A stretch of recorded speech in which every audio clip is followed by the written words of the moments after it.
Hello and welcome, everyone. Thank you for joining this event.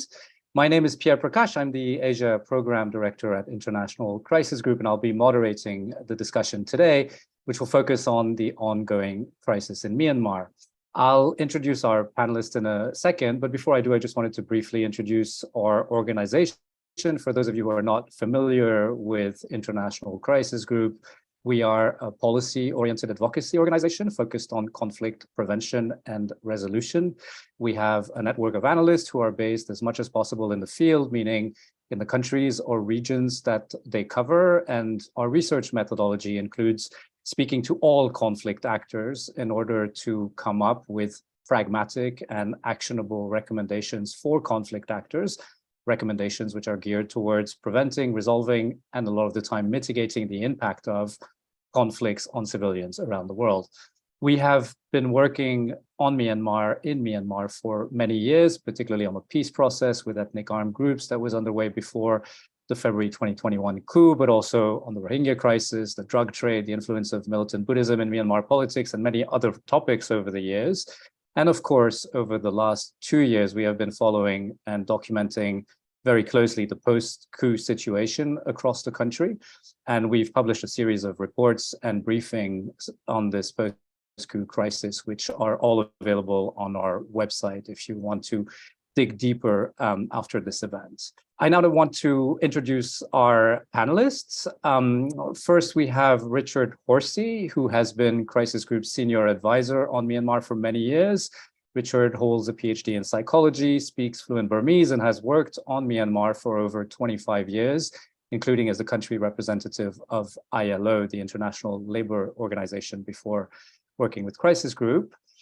Second, we have Ninh Tet Mu Kin, who is a human rights defender and a humanitarian who has worked on the ground in Myanmar, providing assistance to conflict-affected populations. Ninh has Master of Social Work and is part of the grassroots organization Sisters to Sisters, which focuses on women's rights and more particularly on addressing the barriers to women's participation in the post-coup resistance movement in Myanmar. And finally, Thomas Keane, who is Crisis Group's senior consultant on Myanmar and Bangladesh, where he also covers the Rohingya refugee situation. Tom lived in Myanmar for almost 14 years, most of the time working as a journalist, including as editor-in-chief of the very good Frontier magazine, which has been instrumental in keeping the world informed about developments inside the country since the coup. Our fourth panelist, Sumon Tant, unfortunately had to cancel her participation at the last minute due to unforeseen circumstances, so she won't be joining us. Our sincere apologies for that slight change of plans, but I assure you that we still have an excellent panel with us to discuss the dire situation in Myanmar. So we have about an hour plus ahead of us. We'll start with a discussion with the panelists, which I'll moderate for about 45 minutes. And then we'll open the floor for a Q&A session with the audience for about half an hour. If you want to ask a question, and you can do so throughout this call, meaning during the initial 45 minutes of conversation, please ask your questions by typing them in the Q&A box. And please, if you can, mention your name and affiliation, and of course, specify if you want to address that question to a specific analyst. And finally, before we start, please note this event will be recorded and live streamed on Crisis Group's YouTube channel. All right, enough with the housekeeping. Let's dive in. I would like to start with sort of laying out a bit the current state of play in Myanmar today. And Richard, I'll turn to you for that first. We're now over 2 years after the military coup, and there still seems to be no end in sight to the violent crisis this coup has unleashed across the country. Can you maybe start by giving us a bit of an overview of how you see the current situation in the country today? I think you need to unmute yourself, Richard. Thanks, Pierre. As you say, the military is becoming more and more brutal in its efforts to crush resistance and to punish those who are opposing its coup and the aftermath. And that's very, very visible over the last few months in some really terrible atrocities that we've seen. At the same time, the resistance is still extremely determined, fighting back, refusing to accept the situation and determined to defeat the military. And the NUG itself remains not only the legitimate authority in Myanmar, but also still has a lot of political support and popularity as well. The third kind of set of actors, the ethnic armed organizations, many of those have not only grown in leverage, but also in popular support within their own communities, but in the country as a whole since the coup. But I think the real challenge is to bring together the NUG and the post-coup resistance and those ethnic armed organizations. That sort of unity still remains a big challenge, I think, for the country. The regime itself, it doesn't really seem to have an exit strategy. It can't go forward, but it can't go back. But at the same time, it's not really being able to find a way forward either. It's clear that its preferred exit strategy would be elections. It's talked about this, it's preparing for them. But elections are very difficult given the enormous contestation in the country, the popular opposition to those polls and to military rule. But also, it's a big challenge for the senior general, Min Aung Hlaing. Elections are a double-edged sword for him. He wants them to move forward and show that, the military has won and get back to some sort of constitutional rule. But at the same time, he realizes that elections are a big risk for his power. Not because the democratic opposition is going to win or anything like that, the military would never allow it, but because there are other generals waiting in the wings who may not feel that they want Min Aung Hlaing running the country for the indefinite future. He's not that popular within the military. He doesn't have a popular support base. He's also not seen within the military as a great strategic leader. There are a lot of doubts about his capabilities and his determination and his decisiveness. And so there are others who are looking to muscle in. And, the elections for him then are a big risk because they represent a potential dilution of his power. So, the country is kind of stuck. And I think, it's hard to see an end to the violence anytime soon. The economic situation is also dire. For ordinary people, they're facing a really, really terrible situation. No jobs, no government services, health and education, no electricity, rising prices and inflation, and a chat, the national currency that is very much weaker than it was before the coup, with very much less buying power. So for ordinary people, the clock has been turned back by the regime to a former time, a couple of decades ago, to a time when Myanmar was basically an extractive economy, where natural resource extraction, export of primary commodities, and rent seeking by those in power were the main economic activities. And that means much more poverty, a much more unequal economy as well. But all of that isn't necessarily all that bad for the generals. By exporting natural resources, they can pretty much get by. And also the distortions in the economy that they've introduced mean that there are more opportunities for them to bolster their patronage networks and strengthen their kind of grip through parceling out bits of the economy to their friends and others. And so, it's a terrible economy for ordinary people. It's not necessarily one that isn't working at all for the regime and the generals and those associated with them. Last word would be on the illicit economy. Myanmar's always had a big illicit economy: drugs, casinos, money laundering, people smuggling, timber felling, and so forth. That's got much bigger since the coup. Normal legal economic activity has atrophied, and more people are looking at how to make money in these more informal and illegal ways. And as the regime has had to cut more beneficial deals with some of the militias that it needs to project force in the remoter parts of the country, and as the regime has kind of lost control to a great extent of much of the of the upland areas. What's filled that vacuum in many cases has been transnational criminal organizations and other illicit actors. And so we're also seeing a surge in illicit economic activity that's very obvious. Thanks. Right, and a surge in illicit activity, which is actually sort of spilling over into countries in the region and could have regional implications as well. Nin, your organization focuses more particularly on how the current crisis impacts women. So can you tell us, what are the impacts of the situation that Richard just described, particularly when it comes to ordinary people, on women, and are these impacts different from those on men? And please unmute yourself. Yeah, thanks. Thank you, Pierre. So before we deep dive into the discussion, I just want to highlight the fact that the situation in Myanmar goes beyond just a political crisis, because we all know that Myanmar military is responsible for gross human rights violations that have been ongoing in Myanmar for many, many years, far too long. So they have committed extrajudicial killings, arson attacks, arbitrary detention, war crimes, crimes against humanity. And even now, they're still continuing to commit more and more human rights violations. So it demands justice and accountability in order to break the vicious cycle of violence committed by the military, right? And recently, the military released over 2,000 political prisoners. But it is important to note that this is only 11% of the total political prisoners. And they continue to arrest activists, journalists, civil society actors, and members of civil disobedience movement. So the release of this, 2,000 political prisoners is actually an attempt to generate positive headlines and create, an illusion of goodwill.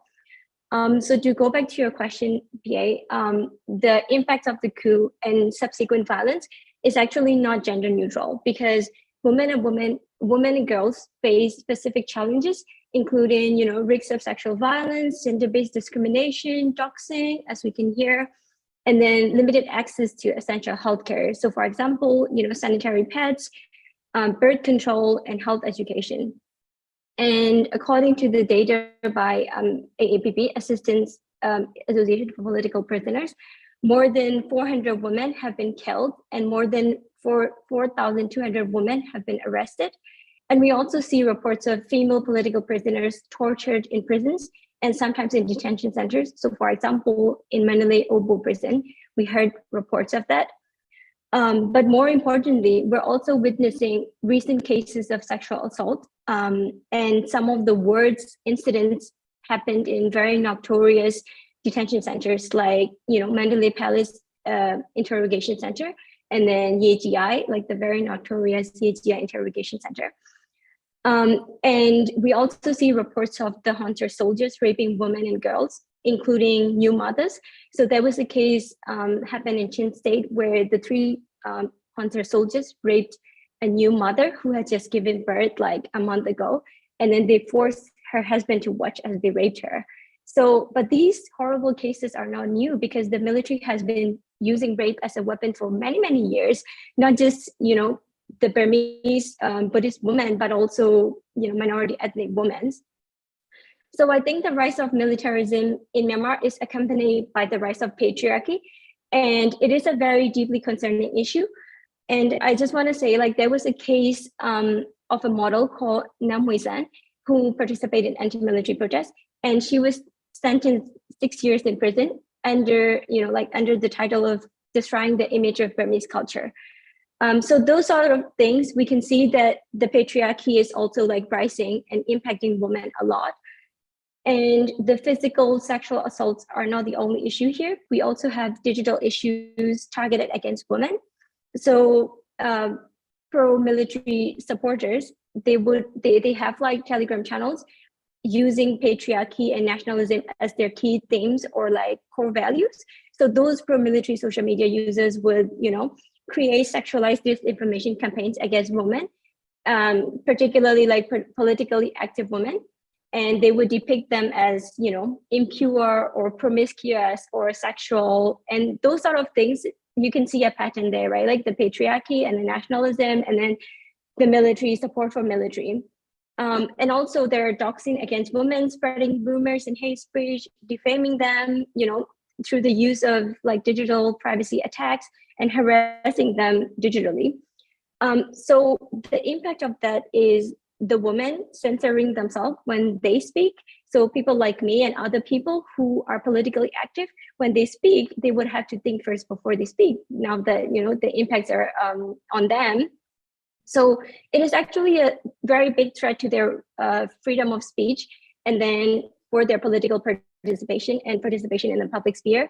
So these tactics are targeted against women to, you know, in order to basically silence their voices. So as part of Sister to Sister, we even started a channel, a campaign called Telegram Hurts Women to, you know, to bring attention to the digital doxing and online harassment that are targeted against women. So all these points that I mentioned above, I think it is important to reiterate again that the impacts of political situation in Myanmar and the armed conflicts and, you know, ongoing violence is not gender neutral. And we need to prioritize the efforts to protect women and girls and to ensure they have access to essential services. Right. Thank you, Nin. Thank you for highlighting that. Indeed, it's not a gender neutral impact. And thank you also for participating in this panel, because as you say, women who speak, Burmese women who have been speaking out have often been targeted, including online quite a bit. Maybe moving a bit forward to how we can expect the conflict situation to evolve, let's say in the coming month, coming year. And Tom, I want to turn to you about the question of ethnic armed groups that Richard briefly touched upon earlier.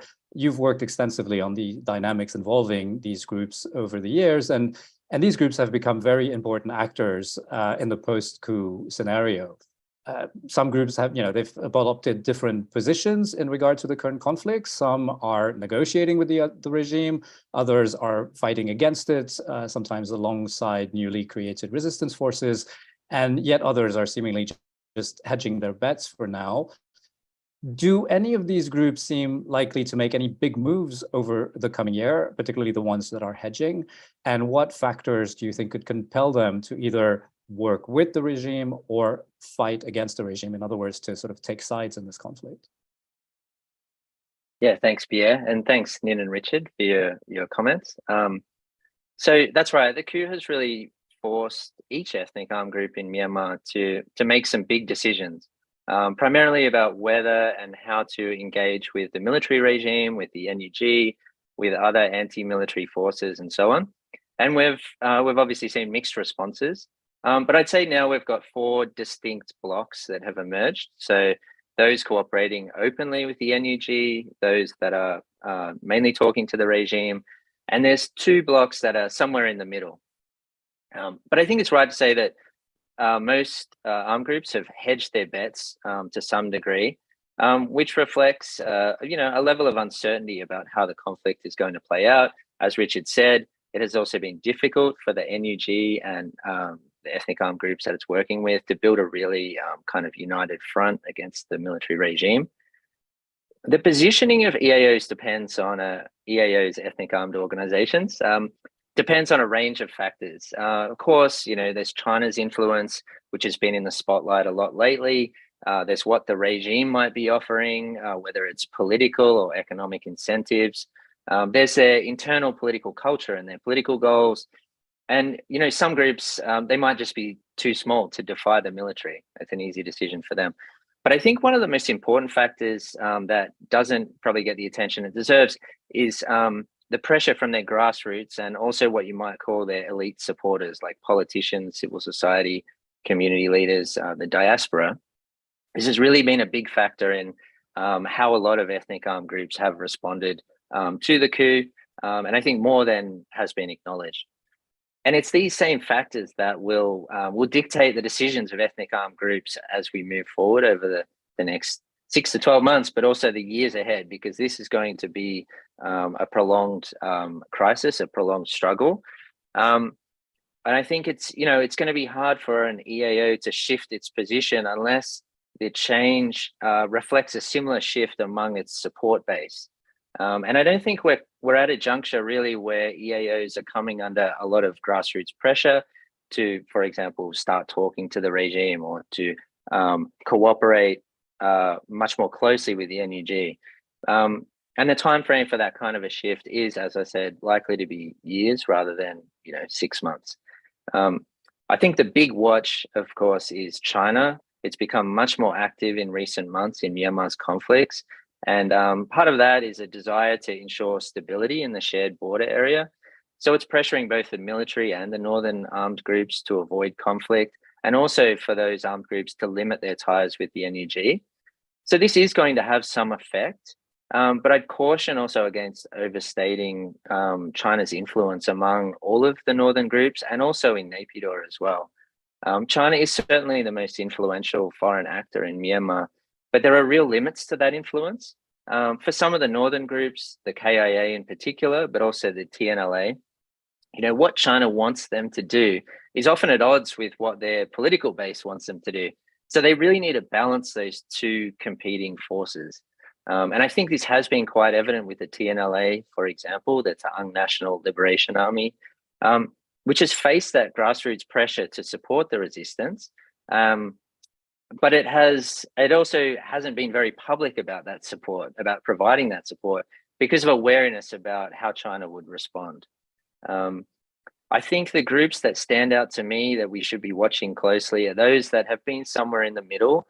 So they're not talking to the regime formally, but they're training resistance groups to some extent, but also not cooperating closely with the NUG. Specifically, I think the Arakan Army, the TNLA, and also the Kokang armed group. These are fairly new groups. They have more flexibility, I think, in terms of how they respond to a situation like this. They have younger, more dynamic leaderships. They also have very big ambitions. So this has definitely put them on our radar at Crisis Group.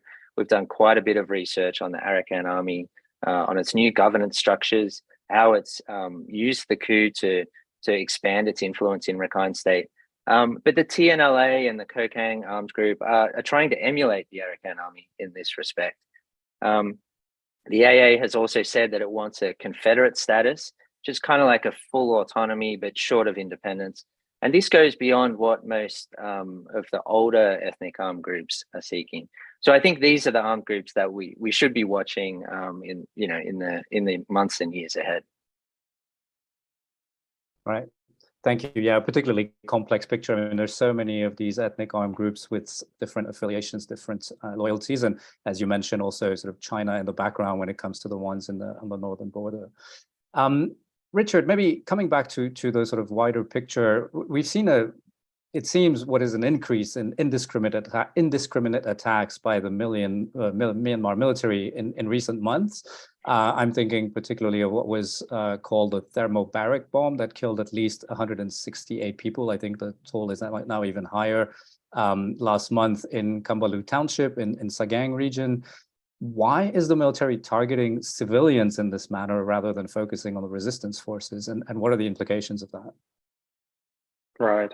I mean, of course, the first thing is that the Myanmar military is no stranger to atrocities. It's been committing atrocities and targeting civilians throughout the 7 decades of civil war in Myanmar.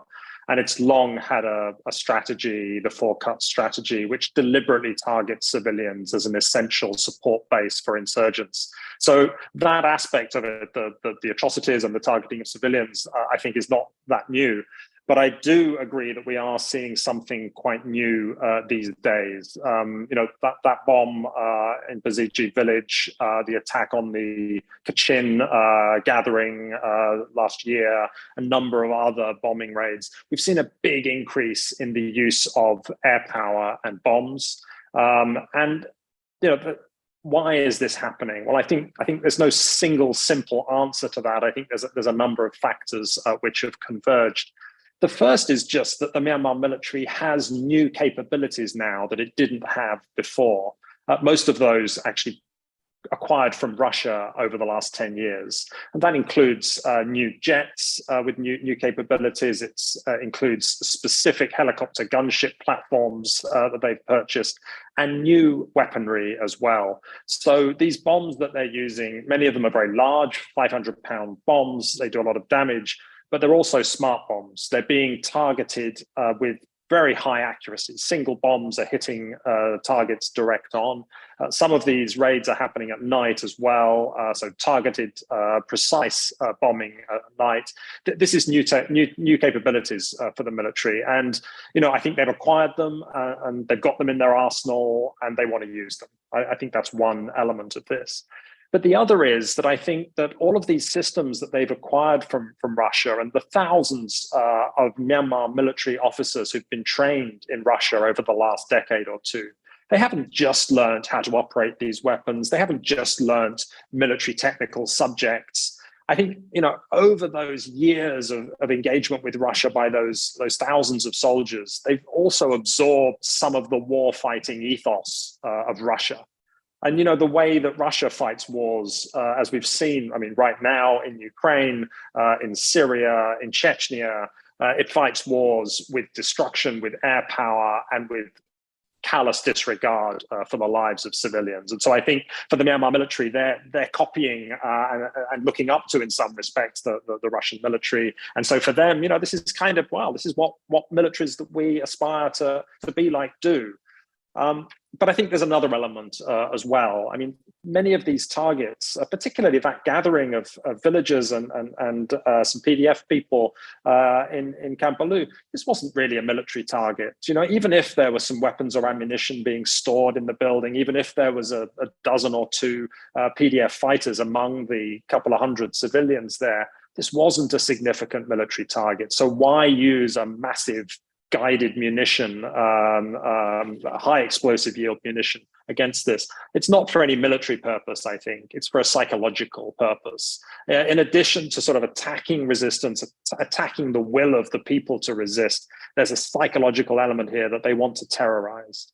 And we've seen since the coup different attempts by the military to terrorize the population, whether it's dumping the dead bodies of NLD people who were tortured to death on doorsteps in Yangon not long after the coup, whether it's driving military trucks into flash mob demonstrations in Yangon and mowing people down, or whether it's these mass casualty events and beheadings and burning of people alive. All of these things are almost designed to go viral. They're not about just terrorizing the local community in which they happen. They're about sending a message to the country as a whole that the military is determined to do whatever it takes to hang on to power, and that there is a huge cost in opposing them. Now, that's a message that has certainly been received, but I don't think it's had the intended effect. If we look at the strength and the determination of the resistance, so far they haven't been cowed. But definitely people understand the stakes, and yeah. So I think that psychological element is part of the explanation. Yeah, indeed, it's actually striking to see how these efforts at, as you're describing, terrorizing the population at large seems to be actually sort of fueling the resistance even more, rather than pushing people into submission and sort of accepting the fait accompli of the coup. Nin, I'd like you to maybe complement that.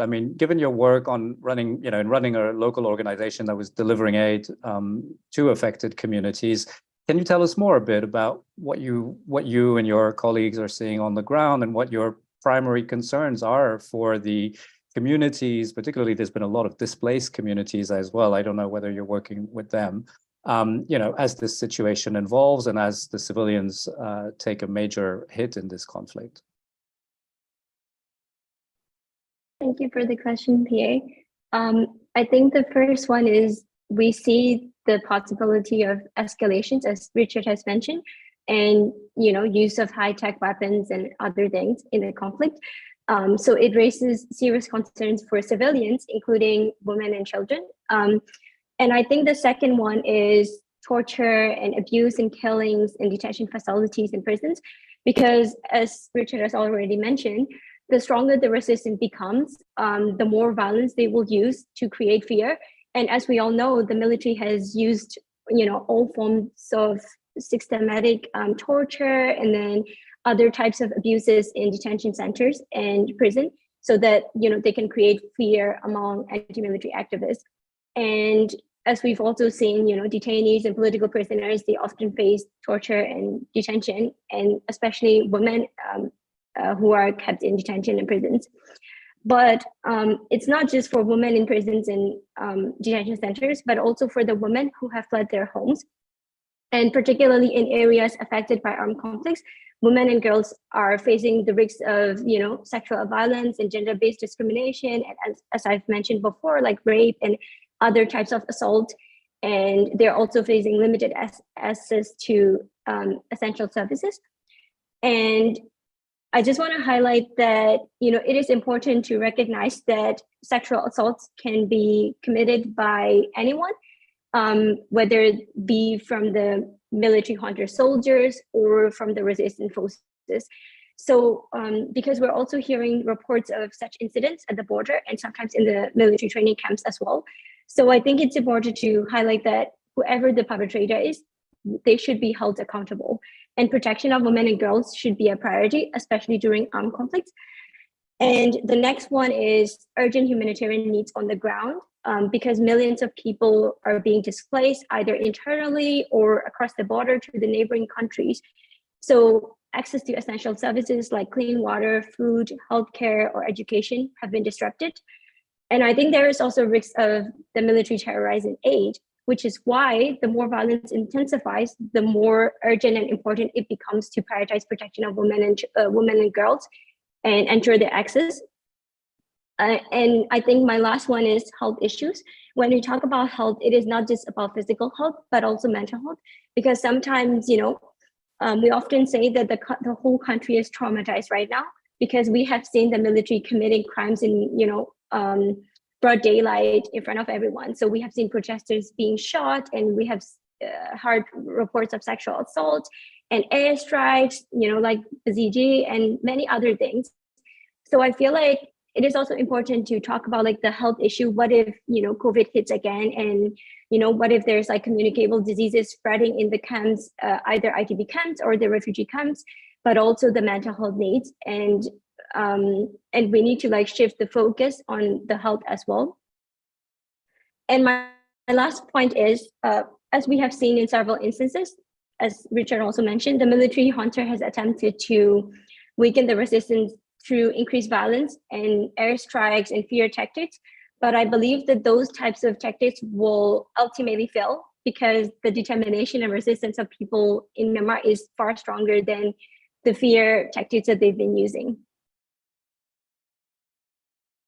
All right, thank you for that. And that's actually a good segue to what I wanted to address next, which is, we also at Crisis Group focus on, despite this dire situation and the very stuck nature of this conflict, what can be done? And one thing that has been done to some extent is the delivery of humanitarian aid by the international community. But we now have, over 1.5 million people displaced, internally displaced since the coup, several tens of thousands fleeing across the border in India and Thailand. And, the UN now estimates that about over one third of the population is in need of humanitarian aid. But at the same time, as you sort of pointed out, Nin, regime restrictions mean that in many cases, the UN, international NGOs, but even local organizations can't reach the affected populations. That's actually sort of part and parcel of their junta's military strategy in many places. So, Tom, if I can turn to you on this, you've worked on this as part of research we've conducted at Crisis Group. In your view, what can international actors do to get help, to get aid into the country to help those most in need at this point in the conflict-affected areas? Yeah, thanks, Pierre. The most important things they can do are to be flexible and to be creative. So in Myanmar, as you said, the traditional aid delivery structures and the traditional ways of working are in many cases no longer fit for purpose because it's no longer possible to use them to reach the people who are most in need. But they can be reached through other means, such as by working with local charity groups, community networks, ethnic governance structures. These are often small, nimble groups that have great local knowledge, close relationships with communities, and that's what enables them to deliver aid safely, to bypass those regime restrictions. But they're also not going to be able to fill in a USAID or EU grant proposal. So donors, the UN, the big NGOs, INGOs that they work with need to adapt and, they need to adapt to the changing context So, for example, it's not realistic anymore to require your local partners to register with Naypyidaw or to have a bank account in Yangon. And in fact, if you make that a requirement, you're just putting them at risk. So to help people in Myanmar, donors need to be more willing to take risks by waiving some of the normal rules and coming up with creative solutions. In many areas, for example, it may be more practical to provide cash rather than relief supplies because you can transfer it easily through informal networks. There will be some limits on, how widely you can do this, how much money you can send through these networks. But I don't think we're at a point where we're sort of maxing out their capacity. And we know this works because it's already happening. Some donors and NGOs are already doing this, but also many in the diaspora have been sending money back in quite large amounts into the country informally to support conflict-affected communities. And this has been going on for a long time. It predates the coup. I think this issue, it also fits into the broader topic of aid localization, which is something most donors have committed to, but have really struggled to implement in practice, not only in Myanmar, but in other countries as well. And there's a real opportunity here to drive that process forward in Myanmar. And given what's at stake, I mean, given, the huge level of need in Myanmar that you talked about just before, I think it absolutely has to happen. At the same time, though, that doesn't mean that all aid should necessarily be funneled through informal channels or, be sent into the country secretly. There are definitely situations, contexts, geographical areas where it makes sense to use the existing aid delivery channels, even if it means dealing with the military regime to some extent. So I think one kind of very obvious example of this is the support that goes to Rohingya IDPs in Rakhine State. That there's very little alternative, except for going through the state structures. It doesn't mean that you're handing money over to the military by any stretch, but it is regulated to some extent by the military. You need, travel authorizations and so on. So there are things that can be done. There has been some progress, but there's a lot more progress needs to be made in those areas. Yeah, thank you. And as you pointed out, I think the key word here is flexibility to just adapt to the shrinking humanitarian space in many parts of Myanmar. So we've touched upon the humanitarian situation. I'd like to turn to the political situation with you, Richard, and the prospects that may or may not exist for an exit to the current crisis. How would you particularly describe the role of the international community is currently playing? Is it sufficient? And what more can foreign actors be doing to address the current crisis and try to find an exit to this terrible, tragic situation for basically the entire Myanmar population? Yeah, I mean, it's been very sad to see that unfortunately Myanmar has been a very low priority for most countries. It's not just that, we've been through COVID. It's not just that there are many other global crises competing for attention. I think it's also that many countries sort of look at what the options they have, what leverage they have, what ability they have to change the situation on the ground, and they feel they're not sure what they can do. And I think, unfortunately, the upshot of that has been to not do anything very much and say, well, we'll let ASEAN handle this, the regional bloc, and then these other countries kind of go off and handle other crises.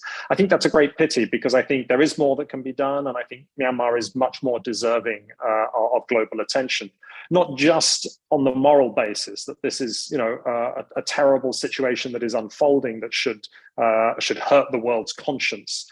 It's also from a very practical perspective that the challenges of Myanmar are not remaining in Myanmar. I mean, they haven't bled across Myanmar's borders as much as many countries perhaps feared shortly after the coup, but there are long-term problems building up in Myanmar that will not be contained within Myanmar. We talked earlier about the illicit economy and what's happening there. I think that can have is already having massive impacts, but it can have much greater impacts on the region and beyond. What does it mean to have most children in Myanmar no longer vaccinated against childhood diseases? I mean, that is a disaster waiting to happen, not just for those children, but for the region as a whole as well. So, there are many reasons why this should be a higher priority. For the regime itself, it's been focusing on a friends and neighbors approach to diplomacy. It's been talking to those countries in its neighborhood and in its kind of comfort group, who it feels comfortable talking to. And, when those countries include India, when they include Russia, when they include, to a certain extent, China, even Thailand, other countries, these are quite powerful countries. And that club of countries that the Myanmar regime feels kind of comfortable talking to, they feel like that's enough for them. They don't feel like they have to go outside of their diplomatic comfort zone and engage ASEAN, for example, or Indonesia. The regime has engaged almost not at all with ASEAN since this coup. There's been no sign of willingness on their part to give even minor considerations. But I think what's really important is that there is a cost to be borne for this. ASEAN has to impose a cost for the regime deciding that it's going to opt out of engaging with ASEAN. Having agreed the 5-point consensus, it's basically just walked away and been willing to do nothing. ASEAN has to be better at imposing a cost for that. But beyond that, I think other countries in the world have to be better at imposing that cost. And I think there are some opportunities. I mean, if we look right now this year, India, who's been very supportive of the regime in many ways, is president of the G20. That's a role which gives a great deal of responsibility to India. It brings a lot of global attention, and I think that's a role which really demands that India step outside of its narrow national self-interest and tackle issues with an eye to something broader. And I think that they should do that on Myanmar. It shouldn't be narrow Indian security interests that are driving Indian foreign policy, especially when they're chair of the G20. And I think Japan can do more as well. This year, they're on the United Nations Security Council. They're president of the G7. They'll be hosting the summit in a few days' time.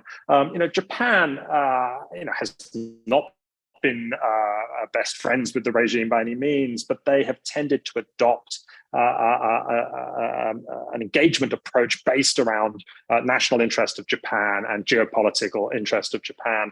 I think the spotlight is going to be on Japan this year, and they have the tools through their membership of the Security Council and through their presidency of the G7. They have the tools to do more, and I think the eyes of the world will be on them to see what they can do. I think the last point I would make is that, two more points quickly.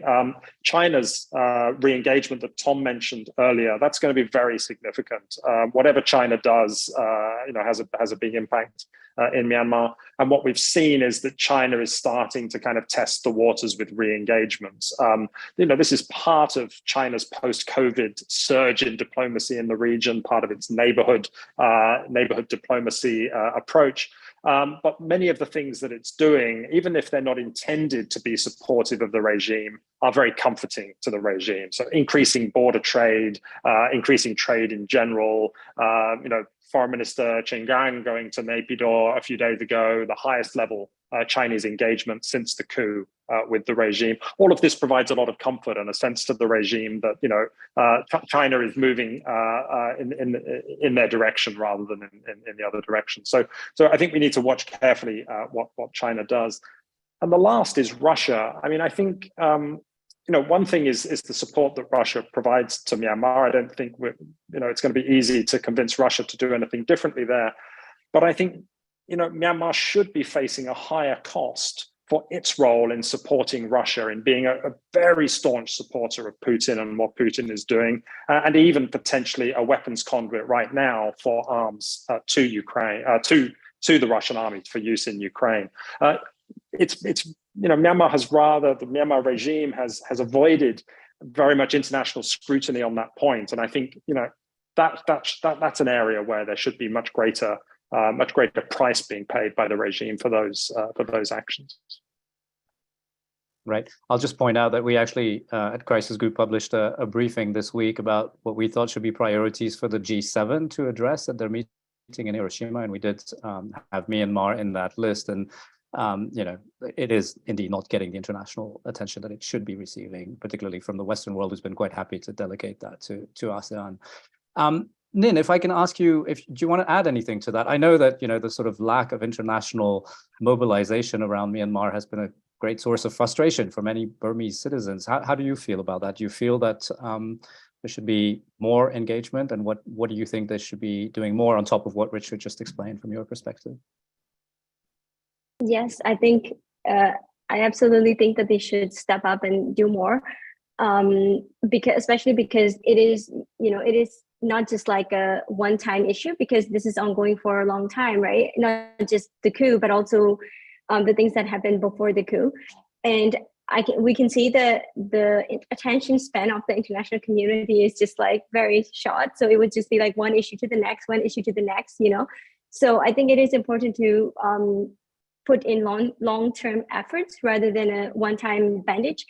And I just want to quote the Special Advisory Council here. So we talked about like 3 cuts, right? Cut cash flow to the military, cut the weapons, cut the impunity. I think that will be short and effective, I guess. All right, thank you for that. I want to move to the Q&A. I really want to give an opportunity to the audience to be asking you 3 questions.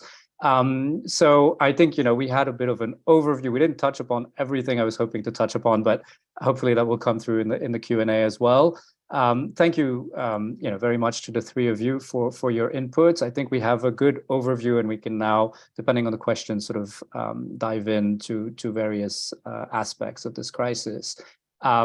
Just a reminder to the guests, some questions have come in, but please don't hesitate to ask your questions by typing into the Zoom Q&A box, and please state your name and affiliation, and please mention if you want to address it to specific analysts. I'll start with the questions that I've received this far. We have actually a similar question from 2 different people, Kaori Hizume from NHK World News and Marco Kaufmann from NZZ newspaper, Switzerland. The question is about the sanctions. There are some reports that current sanctions targeting the Myanmar military by the international community have not really been effective. Do you all think that imposing sanctions is the best way to exert pressure and to end the military's brutality? Who wants to take that? Maybe Richard? Sure. Look, sanctions are really important. The targeted sanctions that have been placed on the military as an institution, on individual military officers, police officers, regime members, on business interests of the military, these are really important. They're important symbolically. They're important in staking out a moral position. They're important in signaling that what the military is doing is abhorrent and the world stands against it. And so they are very important. What they cannot be a substitute for is action. Sanctions alone are not going to change the generals' minds. They trade with their neighbors. They trade with the region. They engage diplomatically with the region. Sanctions from the West are not going to and have not been effective in changing their behavior. So, keep the sanctions targeted, keep them for their purpose, which is, sending a strong statement. But if you want a change in behavior, you have to do something else. It's too easy for countries to reel off a list of sanctions and then close the file and go on to the next issue, and that's a little bit what's been happening, I think. So, the kind of action that's needed is more difficult. There isn't a simple solution. And I think it isn't only that there's a lack of willingness, right? There's a lack of creativity and ideas in the West, but also in the region about how to really grapple with this. But, the world has been saying, not just the West, but the world has been saying ASEAN should take the lead. I think there's been a shortage, though, of practical and diplomatic support to ASEAN, and a little bit of pressure as well on different ASEAN countries who might be seeking to go in different directions on this, to impose a cost for them doing that. There's been no willingness in the West to impose any kind of diplomatic cost on ASEAN countries, on other countries who are not really doing anything, or who are who are pushing the situation in the wrong direction. So that's what I'd like to see. I'd like to see, in the Quad, for example, a little bit more willingness to call out India and say, why are you sticking up for Myanmar in the Security Council? Why are you increasing trade? Why are you increasing military support for this regime? Those questions, those hard questions, aren't really being asked, and that I think is unfortunate. So I'd like to see more of that. I mean, we can have a longer wish list. We could wish that ASEAN was more united. We could wish that ASEAN wasn't a club of badly run countries in many places. We could wish that ASEAN didn't have as its central pillars non-interference and consensus. If all of those things weren't true, then maybe ASEAN could do something more. Unfortunately, that is the nature of the institution, and so there are some limits. But that doesn't mean there aren't things that can be done both by ASEAN and by the world at large. Right, thank you.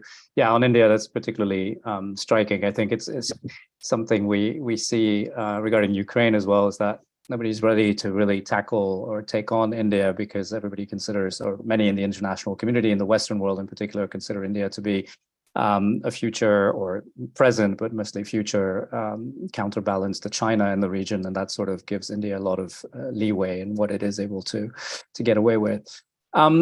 We have another question from Letitia van Assum, who is a long-time observer of the region and of Myanmar. And she's asked about something we haven't discussed, which is the impact of Cyclone Mocha, which just hit both Bangladesh and Myanmar over the weekend. There's only very limited information actually available on the extent of damage. I've seen anything from 500 to 400 casualties in Rakhine State this far, so I'm not sure where we are. Once again, it shows the sort of lack of information available of what's happening in the country. But Letitia's question is whether the impact of Mocha could be significant in forcing the junta to focus greater attention on Rakhine, Chin, Magwe, Sagaing, and Kachin, and what could this imply for the junta's engagement in other parts of the country, given that it is already quite stretched? And also, what would the upcoming monsoon mean for the junta's engagement in different parts of the country, which sort of links up to that same aspect of things? Nin or Tom, I don't know who feels comfortable answering this. It's really about the hot news kind of, we haven't really discussed this in terms of policy, but about, the impact of Cyclone Mocha. Can go, I think. Yeah, go ahead. Sure. Yeah. Thanks for the question, Letitia. Yeah, as you said, there's limited information available so far. But I think there's a few competing priorities here for the regime in terms of how it's going to respond. On the one hand, I think what we're seeing at the moment in terms of the way that, from what I'm hearing, it's limiting access in Rakhine for humanitarian organizations, not issuing TAs, for example. It's this travel continued right? Travel authorization. Thank you, Pierre. This continued desire to maintain very tight control over humanitarian activities, regardless of how bad the situation might be in those areas. I mean, it's stopping assessment missions, for example, if organizations don't have TAs. And so that just makes it difficult to even work out how bad the situation is in those areas, let alone respond to the needs there. So you've got that, that priority, which is maintaining security, maintaining control. But on the other hand, it is an opportunity from the regime's perspective to behave like a responsible government, to provide assistance, to be out there, handing over relief supplies. So I think we will see that also come through. I mean, it was very evident in the preparations, in the week to 10 days before the cyclone. They seemed very happy to be kicking into gear, holding, meetings, getting the fire brigade out, doing training and things like that. So it was quite a different dynamic than what we saw prior to Cyclone Nargis. And I think there's an awareness of how governments should behave in this situation. But the international aid component is going to be really tricky, I think, because of that desire to maintain control and security in these areas, not just Rakhine, but Chin, Magway, and Sagaing, where we've seen most of the resistance activity, and so that's also going to play into how they manage the response. Yeah, I suppose it's also going to be interesting to see how that plays out with ASEAN, because ASEAN has an emergency response center, the AHA Center, which would be normally roped in for a situation like this. But they've been having the hardest time to have access to Myanmar since the coup. So whether in an emergency situation like this, they will be given more access is something to maybe look out for. We had a question, you've partly addressed this, Richard, but if you want to come back to it about Japan as the current G7 president, what would we like to see Japan doing on Myanmar or doing more? You've hinted at it before about not being so focused on their commercial interests, but do you want to expand on that a little bit?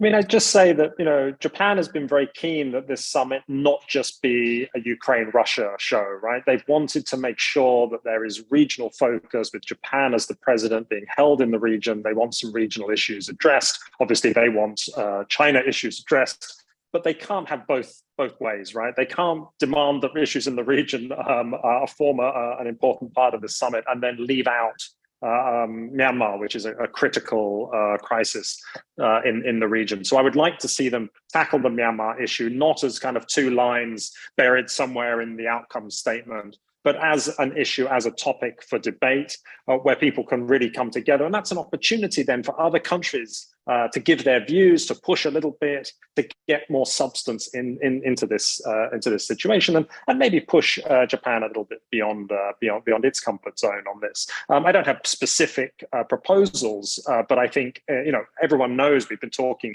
a long time about the different things that need to happen in terms of not leaving a divided ASEAN to be the sole instrument of global policy on Myanmar, greater humanitarian support, a greater cost to the military for its not only its atrocities, but also its unengaged diplomatic posture as well. All of those things are things that the G7 can think about and put a little bit more substance into both the discussion and the outcome statement. Right, thank you. We have a question from Fletch Williams from the Humanitarian Unit Ireland DFA. Have you seen any impacts on the UN Security Council resolution from December on humanitarian carve-outs for sanction regimes? Is anybody? Yeah, go ahead. So just a quick one on this. I mean, there are no multilateral sanctions on Myanmar, so these are all bilateral targeted sanctions, mostly on individuals and military businesses. So that hasn't had any significant hasn't caused any significant impediments to humanitarian assistance. I think what has potentially caused problems is that the big US clearing banks have withdrawn dollar clearing of transactions related to Myanmar. Now, they've said they're not going to interrupt humanitarian payments. This is not something that was regulated by the Federal Reserve or other regulators. These were commercial decisions, decisions taken by the banks themselves for reputational reasons. But I think we have to be careful monitoring this, that these banks don't just kind of put a hold on all Myanmar transactions, and those that are remittances, those that are small transactions, transferring money for the kind of support that Tom was talking about, that they don't get caught up in this. It's one thing for the UN and big NGOs to have a green light to continue, but there's a lot of remittances related to Myanmar that are critical for people to support. So I'd like to see some sort of research and reassurances on that point. Okay, thank you. We have a question that I actually was going to throw at you earlier, but I held back and it's now come. What are your views on India's track 1.5 approach, which is separate from the ASEAN process? And I would add to that question that there's another track which has been hosted by Thailand, also 1.5, And that has created quite a bit of a stir in the commentariat around Myanmar, because many people consider that as being undermining sort of ASEAN's efforts, because some ASEAN members are participating, others are not. There's various issues with these. And of course, there's representatives from the junta itself. Any views on these parallel processes that are meant to try to sort of address the situation? Who wants to come in on this? Maybe, I don't know, any the three of you, I'm sure, can comment on this. Tom, you switched off your mic. Yes, that's me putting my hand up. Yeah, I mean, I think you're right to characterize it as a undermining the ASEAN process. I mean, if you look at the countries that are sort of participating in this, they're the ones that are more comfortable or more willing to engage with the regime. And it does have the effect of undermining what Indonesia is certainly trying to do as ASEAN chair. My sense is that it's less of an India-led process than a Thai-led process. I mean, they were the ones that initiated the first track 1.5, and it seems like it's going to be a regular thing among these countries that are more friendly towards the regime. And it does look a lot like a sort of a pathway towards normalization of ties the longer that it goes on. And in that sense, it's also undermining the ASEAN process. So it reflects a split in the international community among Myanmar's neighbors in particular on how to respond to the situation. It is going to be challenging to manage those divisions and to maintain the ASEAN response as sort of the focal point for dealing with Myanmar. All right, thank you. And I'll just point out that let's see how the situation evolves in Thailand, because we just had an election this weekend in Thailand, which looks like we're going to be having a complete change of government, meaning the other end of the spectrum of Thai politics. And we'll have to see whether that leads to a change of position from Thailand within ASEAN when it comes to dealing with Myanmar, considering that so far we can say that Thailand hasn't necessarily been the most helpful ASEAN member when it comes to dealing with Myanmar, or at least having a forceful response to the situation in Myanmar. Another question that's come in: how effective is the NUG in building a coalition to counter the SEC, the junta? What is needed to make it more effective? That's a pretty big question. As we know, the NUG doesn't really have command and control over all the resistance groups that have been, that were born since the coup. What is needed for it to be more effective and for it to, I guess, build a coalition that's in a better position to take on the military regime? That's too big of a question. I see you're intimidated. Who wants to jump in? Okay. It is a very big question, and we don't have a huge amount of time. So I would say there are two parts to this. I mean, it gets talked about a lot, but I mean, the issue of trust is very real, a lack of trust between, I mean, if we're specifically talking about the NUG and its partners in terms of ethnic armed groups and other ethnic minority political forces, but not only that. I mean, it is also other sort of what you might call Burma political forces that are engaging with the NUG. There's a lack of trust because the NUG is often seen as it's got its roots in the NLD, I guess you could say, and there's a lot of baggage that comes with that in terms of the sort of negative relations that existed prior to the coup. And I think it's been very hard to shake that off. I mean, there has been some progress, probably, you could say more progress than might have been anticipated, but that really is significant. I think the other thing that is challenging is just for the NUG to prove to its potential allies that it really is an effective government, a parallel administration in terms of its ability to command armed forces, but also to reach out to the international community, to mobilize people inside Myanmar, all the things that it's been trying to do. I think it's really struggled to prove to some of its partners that it's as capable, as it says it is, I suppose you could say. All right, thank you. I received a question, I guess, for Nin from Elaine Moore. Are the resistance forces / EAOs, ethnic armed organizations, any better at enabling women to take leading roles? I suppose better than the junta, but also maybe the previous government. What's your take on that? I know this is something that you've been working on as well. Do you feel that resistance forces and EAOs, both, which are slightly different in nature, are giving women the roles that they should, considering, and I want to point this out, that in the early days of the protest movement, women were very much, and particularly young women, were very much at the forefront of the protest movement. But since that protest movement then sort of morphed into more armed resistance, that of course has had an impact, sort of a gender-based impact. So what's your feeling about the role that women are allowed to play or given with the resistance forces in Myanmar? Thank you for the question. I think in general, the visibility of women participating in the revolution has been increased. So we see lots of women, at the forefront, and then in the pictures holding a gun, and then or female protesters. So like all parts of the revolution, from CDM to armed struggle and everything in between. So we see that, and we also see that female NUG ministers and deputy ministers. But from the side of NUG, we often see that they have been, if a woman has left the position, then it is replaced by a man. So even though it seems like they think about it when they were recruiting them in the first place, but then when they leave, then it was replaced by men. So those sort of things, I think we still need to, NUG still need to create more space for women and give them the leadership roles and decision-making authorities, and not just a quota, right?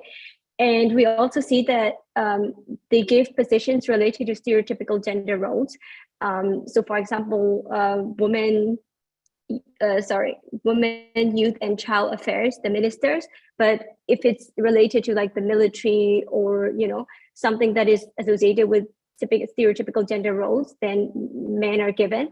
So I think that is very significant. And also on the side of EAOs and anti-resistant armed groups, resistant armed group, anti-military resistant armed groups, it's still the same. The stereotypical gender roles, for example, fundraising or support roles or medical units, are given to women. But if it's related to going to the front line and fighting, then it is given to men, even though they might have the same military training. And we don't see much women on the front line as well. But I believe that because we talk about like women, we talk about like ideological revolution and then societal change and social change and political and cultural change. Maybe in the future, we might see more women participation, not only on a like a basic level, but maybe on the more high level positions. All right, thank you. I'm looking at the clock because time is running. There's one topic that we haven't touched upon, which I think I feel we should, is the Rohingya refugee situation, because of course this crisis in Myanmar has a direct impact on the potential for repatriation of over 1 million Rohingya refugees that are in Myanmar, most of them since 2017, others from longer than that. Tom, if I can ask you to put your Bangladesh hat on, two questions in one, I guess. What is the situation in the camps in Myanmar? It seems that it's getting worse and worse in terms of the living conditions, and there's also donor fatigue setting in, and there's less funding for the massive humanitarian operation this represents. I mean, just to remind people, Kutupalong camp is the largest refugee camp in the world, 600,000 people in one place. And the other question is that, or linked to this, is that in recent months, the military regime has started talking about potential Rohingya repatriation from Bangladesh, and actually even sent a delegation to the refugee camp across the border back in March. what's behind this somewhat surprising move, and how genuine is it? Is there really any hope that any of the 1 million plus refugees could really be back in Rakhine anytime soon? Yeah, thanks for giving me the chance to talk about this, because it's a really important issue. So even before the cyclone, life was getting progressively more difficult for the Rohingya refugees in Bangladesh. The first issue that most of them raise is insecurity. So armed groups and criminal gangs are becoming more influential and more active in the camps. The Bangladesh authorities recently said there were at least 11 different armed groups active in the camps. Most of you have probably heard of ASA. RSO is another one, but there are others as well. And refugees really live in fear of abduction, robbery, murder. The number of killings in the camps doubled last year, and it seems like it might even double again this year based on sort of the number in the first 4 to 5 months of the year. So as well as suffering at the hands of armed groups like ASA, Rohingya refugees are also often extortion targets for the different arms of the Bangladesh security forces. Cox's Bazar is also a major drug trafficking hotspot. There's always been a transnational criminal element, but it has really exploded over the last decade. It's a transit point for drugs to travel from Myanmar to Bangladesh and then on to India. And recently we've seen an increase in crystal meth, which is really quite concerning. And the refugees are unfortunately caught up in this trade. And this is in part a consequence of being condemned to a life of poverty and hopelessness. There's little formal education, few work opportunities, little prospect of repatriation. And now we've seen international aid really fall off a cliff. The humanitarian response plan for this year is only 16% funded. Food support has already been cut from $12 a month per person to $10 a month. And it's likely to fall further unless more aid is pledged. And as I said before, we've now got the cyclone, which has devastated thousands of homes. And that means more aid is going to be needed. And it's really important that the world doesn't abandon the Rohingya at the time when they're most in need. At the same time, we've recently seen repatriation come back onto the agenda. And this is being driven by both sides. The regime wants some limited repatriation in order to support its defense at the International Court of Justice. And also to maintain relations with Bangladesh and also China, which has positioned itself as a mediator. The process has got further than the earlier repatriation efforts in 2018 and 2019. There was recently, in addition to the visit that you mentioned, there was recently a go and see visit. So around 20 Rohingya refugees actually returned to Myanmar for the day to look around at the camps that the military had prepared. There are still some major obstacles to repatriation. So the refugees naturally want assurances on citizenship. The regime isn't really willing to accommodate on this. The regime also wants to put them in model villages, and they want to go back to their original villages. So it's hard to see how they'll overcome these differences. But there has been a shift in attitudes towards repatriation among some refugees, because conditions in the camp have got so difficult. There's a feeling that they really don't have a choice because of Bangladesh government policies and the aid cuts. And I think we really need to reflect on this, because on the one hand, we're saying repatriation should be safe, dignified, and voluntary. But on the other hand, we're giving so little support to the Rohingya that we're pushing them into making dangerous choices, whether that is repatriation before the conditions are right, or terrible boat journeys to Malaysia, or being recruited by criminal networks or armed groups. So I think, the world really needs to step up here. It's just not good enough. Yeah, thanks for that. And it's true that, just to point out, that we have seen an increase in the number of refugees taking to the sea again. We had a major crisis at sea in 2015 with thousands of Rohingya refugees taking to the sea in desperation. And we're seeing that pattern emerge again, not on the same scale yet, but it is concerning. And many of them are aiming for Malaysia, but don't necessarily end up there because they get ditched in the middle of the sea and drift off to Indonesia a lot of the time. So yeah, indeed, attention on and particularly this issue of donor fatigue and WFP cutting the rations is particularly concerning because it is going to be a protracted situation. I see that time is up, so I'm going to bring this to a close. I want to thank our three panelists for what I thought was an excellent conversation. Thank you, Richard. Thank you, Nin. Thank you, Tom. I want to thank all the guests for attending this call, and I also want to apologize to those of you who asked questions that we did not find time for. I'm afraid there were just too many questions to address in the given time. But hopefully we'll have other such events. And finally, please note that the recording of this event will soon be available on our YouTube channel and on our website in case you want to share it. And finally, of course, if you are interested in diving in deeper into many of the topics we discussed here, all our publications, including detailed reports and briefings, are freely available on our website in the Myanmar section. So thank you again to everyone, and hope to see you soon. Goodbye.